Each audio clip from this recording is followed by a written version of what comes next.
How's it going, everybody? We're here with the Rainforest Revue, and we got Carlos.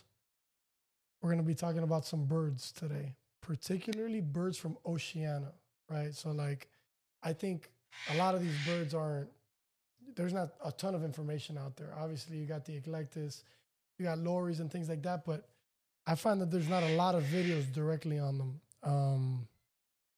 You get a lot of clients asking you about. For eclectus, especially males, because females, as you know, they make bad pets generally. But I think people ask mainly for males just because their temperament's a lot more docile. They're like more gentle. They're calm. Females are definitely like by far more aggressive, more to themselves. So I think that when it comes to things like that, I don't know. Everybody has kind of a different personality. Maybe people that want a female, might be people that want a bird that's, a little bit more hands off and things like that. So I think it all depends on what you're into. I don't like to generalize, but usually, Usually females tend to be like that. But we've raised females that are social and they like to be. Yeah, it's a case by case. That's why to everyone it's. But there is species specific traits for sure. General, yeah. Lisa, could you pass us the Eclectus there? We have a baby here that we raised here on the farm, and it's going to be the star of our show today.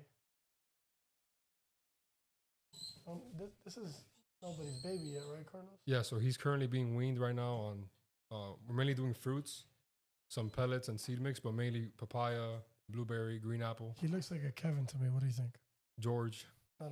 George, we already have a pet named George. George Jr. These birds, these Eclectus, they're actually what we call it dimorphic. So they basically They're have sexually dimorphic, yeah. Yeah. So males are green, females are red and blue. That's why they look completely different. Sometimes people think they're whole different species. They're not. Males are green, females are blue and red, and then you have subspecies in that group. This is a Solomon Island. Sometimes, you'll see people have Vosmaries. They vary in size and a little bit of different colors. Like Carlos was saying, males tend to generally be better pets, right? It's a case-by-case thing, but generally they're better pets. And they have a better temperament. Yeah, by far, yeah. Yeah. Do you find that a lot of people ask you for them? Yeah, male collectors, this year we had a bunch of inquiries, but we just, there's not enough babies to supply the demand. So I guess it's a good thing.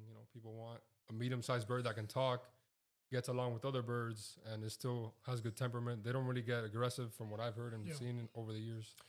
So I would say I highly recommend them. Some people, I've seen people have them, they keep them just like on a seed diet. These birds are frugivorous. Yeah. They like a bit more fruits. They need it too. It's not just. Yeah, exactly. Papaya is great, a part of their diet. You definitely want to vary it a little bit. They're from Oceania.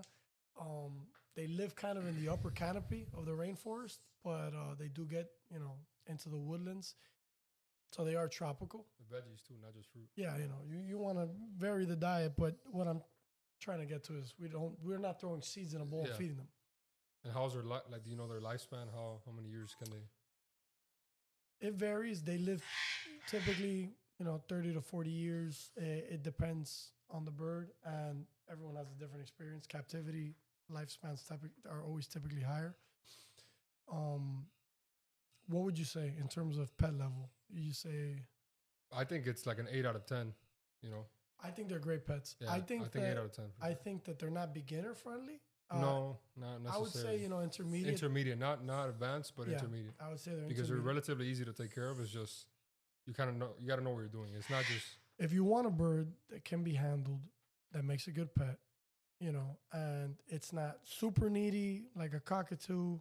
It's right there. It's a good mix. I would say it leans a little bit less towards being handled all the time. Kind of like a Pioneers, thing about it like that. Yeah, I would say maybe, it's louder. A little more, yeah, they have the honk. They'll honk. That's one thing to consider. They're not super outrageously loud, but when they make noise, you're going to hear it.